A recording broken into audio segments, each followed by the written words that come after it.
Hi Bijabari, how are you? What's up? And this is your English educator Shipra Mishra. और आपको पता है हमने इस चैनल पे बहुत सारे चैप्टर्स आपके इंग्लिश सिलेबस के कंप्लीट कर लिए हैं और आज बस उन्हीं चैप्टर का रैपिड रिवीजन मैं आपको करवाने वाली हूँ but through 2 mark questions.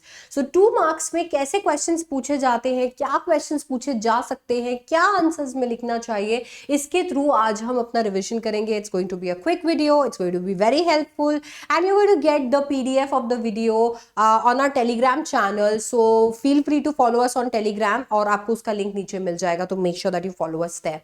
Now coming back to our important questions with answers. The first one is from the last lesson. कैसे question बनते हैं?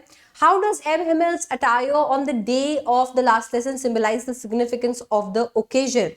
M. Himmel के attire पे बहुत सारे questions बनते हैं and you know it very well कि M. Himmel के जो कपड़े थे, his formal green coat, filled shirt and embroidered cap, this symbolize respect for the final lesson.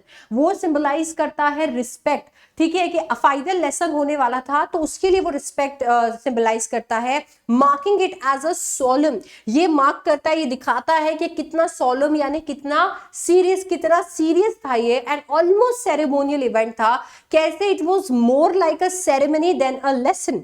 एक सेरेमनी था because it was literally his farewell and highlighting the end of the era for the villagers, and of course he had been teaching here for 40 years and it was like an end of an era. So उनको वो celebrate करना था and it was his way of celebrating his existence for 40 years, his period of service of 40 years, and इसीलिए उन्होंने ऐसे कपड़े पहने। The last lesson से आता हुआ next question है, why does Franz feel guilty during the last lesson? Why does he feel guilty? He feels guilty because he often wasted time playing truant and ignored learning French, and now that he can go no longer study it freely, he regrets his negligence. France को लगता था कि यार मैंने आज तक इतना time बर्बाद कर लिया, इधर उधर में खेलता रहता था, घूमता रहता था, फ्रेंच पढ़ता नहीं था, और अब जबकि मैं फ्रेंच नहीं पढ़ सकता हूं क्योंकि मेरे को रोक दिया जा रहा है और जर्मन मेरे पे इम्पोज कर दी जा रही है, मुझे ये नेग्लिजेंस चुभ रही है। मेरे को ऐसा लग रहा है कि यार उस वक्त जब मेरे पास समय था मैंने तब क्यों नहीं पढ़ाई करी। What does the metaphor garbage to them is gold reveal about the rack because life comes from lost spring? But it highlights their extreme poverty. मतलब garbage is basically anything that you throw in your dustbin. जो चीज आपके काम की नहीं है आप उसे डस्टबिन में फेंक देते हो, आपके काम की नहीं है, पर उनके लिए सोने जैसा भाव वो रखती है, सोने जैसी वैल्यू वो रखती है। तो ये दिखाता है कि कितने ज्यादा गरीब थे। Where discarded waste becomes their livelihood, symbolizing both survival and cycle of exploitation they are trapped in. आपकी फेंकी हुई चीज उनका लाइवलीहुड बन गया है, जो कि ये दिखाता है कि कैसे उनका सर्वाइवल चलता है और कैसे वो एक्सप्लॉयटेशन की इस नेवर एंडिंग साइकिल में फंसे जा रहे हैं। Next question from the lost spring itself. Again, how does Mukesh's dream break the stereotype of his community? Now, Mukesh comes from a community of bangle makers. Now, bangle makers feel that they should be making bangles because उनको लगता है कि वो cast में उसमें पैदा हुए हैं तो उसके अलावा वो क्या काम करेंगे। But मुकेश को ऐसा नहीं लगता था, इसीलिए unlike most in Firozabad who continue the bangle making profession, Mukesh aspires to become a motor mechanic. He aspires to become a motor mechanic. Why? Because he feels कि यार यहाँ पे मैं करेज दिखा सकता हूँ अपने ड्रीम को फॉलो करने के लिए। This shows courage to break free from generational poverty. वो सोच रहा है कि कुछ नया करना पड़ेगा अगर मेरे को generational poverty के साइकिल से बाहर निकलना है, एंड नया करने के लिए अपने ड्रीम को फॉलो वो करता है। Coming to deep water, how does the incident in YMCA pool intensify Douglas's fear of water?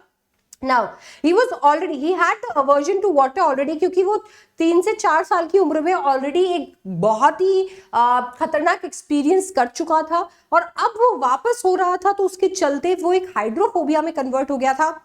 It was no longer just an aversion, it became a phobia for him, and he reflected or he tried to kind of justify this by calling it handicap. उन्होंने इसको justify किया ये कह के कि तो handicap था। It was so intense that he felt कि मैं कोई चीज कर नहीं पाऊंगा। So the near drowning experience leaves him traumatized, associating water with helplessness and death, which turns his fear into a lifelong phobia. Next is, why does Douglas say I had experienced both terror and death? Because while drowning he felt the complete paralysis. उसने पूरा paralysis experience किया, hopelessness experience किया जो death के साथ आता है, which psychologically scared him or scarred him, I'm sorry, even though he survived physically.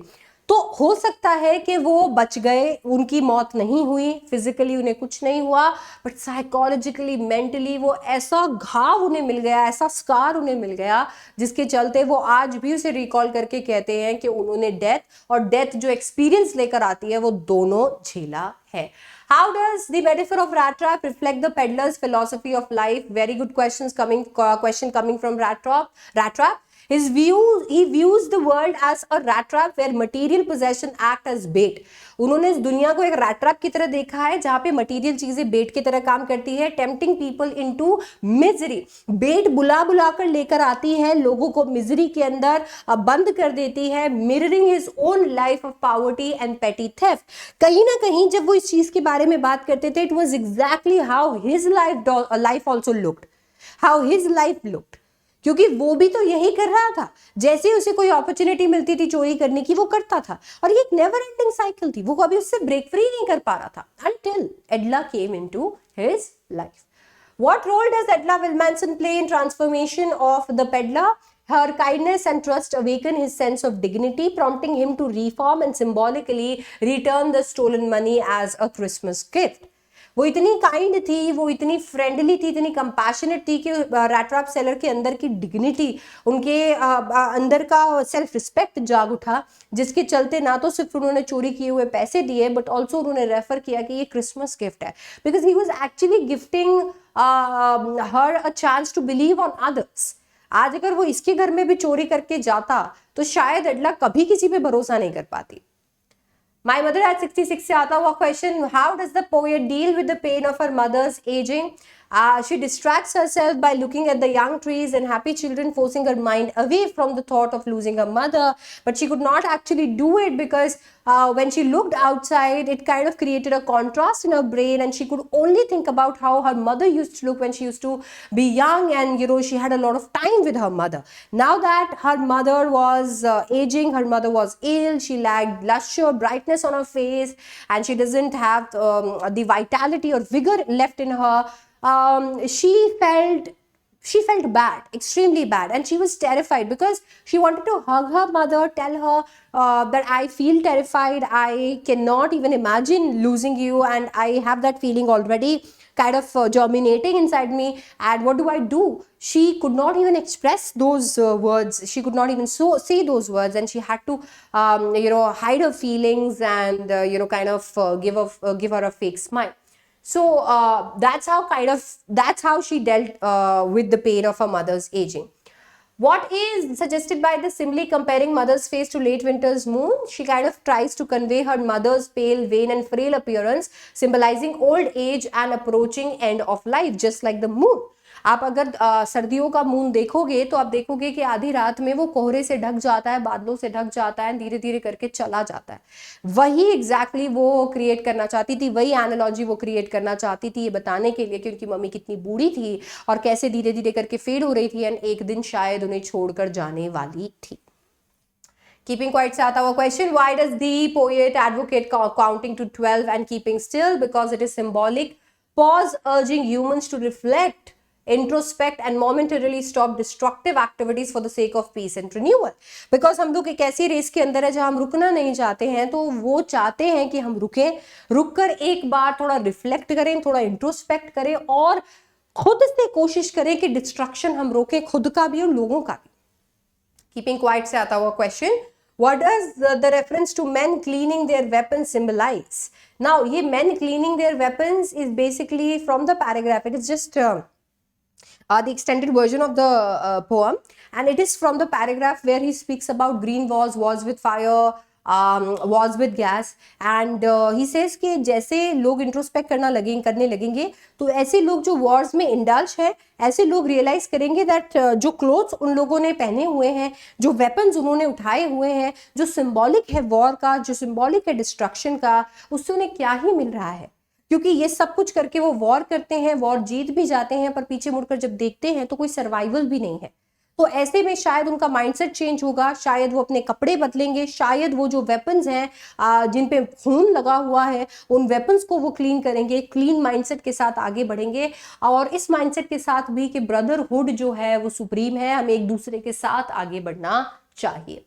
How does the beauty help humans endure difficult times according to Keats? Because beauty provides a source of joy and solace, helping individuals overcome gloom and negativity by inspiring hope and positivity. It is a source of inspiration. It is source of happiness. It is a source of never-ending motivation, and that is why beauty अगर आपको कहीं पे दिखती है तो आप अपनी जो part and parcels of जिंदगी है उनके साथ अच्छे से डील कर पाते हो। Why does Keats refer to beauty as an endless fountain of immortal ring? Because according to him, beauty एक ऐसा इम्प्रिंट आपके दिमाग पर छोड़ देती है कि आप जितनी बार उसके बारे में सोचोगे उससे बढ़ने वाली खुशी या उससे आने वाली खुशी बस बढ़ती जाएगी बढ़ती जाएगी बढ़ती जाएगी, वो कभी जीरो नहीं होगी। एंड ऑफ कोर्स इसीलिए उन्होंने बोला कि ये किसी ऐसे फव्वारे की जैसे है जो कभी खत्म नहीं होता, जिसमें अमृत बहता है। Third level, what does Charlie's fascination with the third level reveal about his personality? कहीं ना कहीं वो मॉडर्न डे स्ट्रेस से एस्केप करना चाहता था, तो it shows his longing for an escape from modern day stress into simpler peaceful past, reflecting his dissatisfaction with the present. ये में दिखाता है कि वो प्रेजेंट से कितना डिससैटिस्फाइड था, वो कितना पास्ट में जीना चाहता था, उसको कितनी पसंद थी एक सिंपल और एक पीसफुल जिंदगी। Why does Louisa initially disapprove of Charlie's search of the third level? Because she fears he is losing touch with reality and becoming obsessed, which might affect their normal life. उन्हें ऐसा लग रहा था कि यार ये तो बस इसी के पीछे लगा हुआ है और ये प्रेजेंट में नहीं जी रहा है, ये hallucinate कर रहा है, and slowly and gradually he is not connected with the present that much, and उनको लग रहा था कि वो शायद अपने हस्बैंड को धीरे धीरे करके खो रही थी। तो इसीलिए उनको डर लग रहा था कि थर्ड लेवल को लेकर जो भी उनके दिमाग में फैसिनेशन है वो जल्द से जल्द खत्म हो जाए। How does the prophecy shape Maharaja's entire life? The prediction about his death by the 100th tiger makes him obsessively hunt tigers, ironically leading to his fateful death caused by the wooden toy tiger. Imagine someone tells you कि तुम्हारी death 100वें tiger से होगी, पर 100वें tiger तक तो तुम तब पहुंचोगे जब तुम 99 टाइगर्स मारोगे। अगर तुम वो 99 टाइगर्स को मारने का कर्म नहीं करोगे तो तुम 100वें टाइगर्स तक उतनी जल्दी पहुंचोगे ही नहीं, एंड हेंस तुम्हारी उतनी जल्दी मौत नहीं होगी। पर इतना दिमाग इंसान घमंड में नहीं लगाता है जैसे कि टाइगर किंग ने भी नहीं लगाया, और वो खुद वॉलंटरली 100वें टाइगर तक पहुंचा और 100वें टाइगर ने फाइनली उसे सारे कर्मों का फल देते हुए मार दिया। What is the significance of King's title, Tiger King? It symbolizes his pride, his obsession with tiger hunting, which becomes both his life's mission and cause of his tragic downfall. His entire life revolved around tigers. In fact, his death also revolved around tiger, and that is why he called himself Tiger King. Journey to the End of the Earth से आता हुआ question, why does Seshani Doshi call her journey to Antarctica a walk on Earth's history? Because कहीं ना कहीं उन्हें पता है कि अगर आप अभी भी अंटार्कटिका जाओगे तो आपको 500,000 पुराने कार्बन रिकॉर्ड्स वहां पर मिल जाएंगे, विच मीन्स कि आपको अंटार्कटिका के अंदर प्रेजेंट, पास्ट और फ्यूचर सब कुछ सीखने का, पढ़ने का मौका मिलता है। And last question, how does the visit to Antarctica act as a wake-up call for students? Because witnessing glaciers melting and the delicate ecosystem makes them realize the urgency of combating climate change and protecting the planet. According to Geoff Green, जो high school students होते हैं वो सिर्फ और सिर्फ सुनकर, एक कान से सुनकर दूसरे कान से निकालते नहीं है, वो एक्चुअली चीज़ों को सीखते हैं, ऑब्जर्व करते हैं, अब्जॉर्ब करते हैं और फाइनली एक्ट करते हैं, जो कि बाकी लोग नहीं करते। तो ऐसे लोग जो फ्यूचर में पॉलिसी मेकर्स होंगे, डिसीजन मेकर्स होंगे, अगर उन्हें आज दिखाया जाएगा कि उनका प्लैनेट कहाँ स्टैंड कर रहा है तो शायद वो फ्यूचर में बेटर पॉलिसी डिसीजंस लेंगे, which will definitely help us planet survive, right. So इसके साथ में आपके 20 क्वेश्चंस कंप्लीट हो गए हैं। अभी तक जो मैंने चैप्टर्स कराए हैं वो मैंने रिवाइज कराए थ्रू दिस इंपॉर्टेंट क्वेश्चंस। और इसके साथ साथ मैं आपको ये भी बताना चाहती हूँ कि अगर आप इस तरीके की और क्वेश्चंस करना चाहते हो, समरीज क्रिएट करना चाहते हो, then now is your time. अभी आप अन अकेडमी ऊना के पास आ सकते हो। You can be friends with Una, जो कि एक्चुअली आपसे बात कर सकता है, आपको इंस्टेंट आंसर्स दे सकता है वॉइस मोड में। आप अपनी नॉलेज किसी भी टाइम टेस्ट कर सकते हो इन क्विज मोड। एंड अगर आप चाहो तो आप किसी भी लेक्चर की समरी इंस्टेंटली क्रिएट कर सकते हो, क्योंकि ये आपके लिए शॉर्ट समरीज भी बना देता है। तो Una is just like that topper friend जो आपके सारे प्रॉब्लम्स का सोल्यूशन रखता है। तो अब अन अकेडमी के साथ पढ़ना ऑर्डिनरी नहीं रहा है, it has become extra ordinary and you should choose extra ordinary for your future. तो फटाफट से अन अकेडमी ऊना के साथ हाथ मिलाओ। एंड ऑफ कोर्स अगर आप अन अकेडमी प्लस या आइकॉनिक सब्सक्रिप्शन का हिस्सा बनना चाहते हो तो नीचे आपको लिंक मिल जाएगा, please click on those links, explore a little. And अगर आपको लगता है that you can trust me, you can trust our educators, go ahead and become a part of our Unacademy family. And thank you so much for watching. अगर आपने यहाँ तक देखा है तो thank you so much. Also subscribe to the channel and I'll see you in the next one.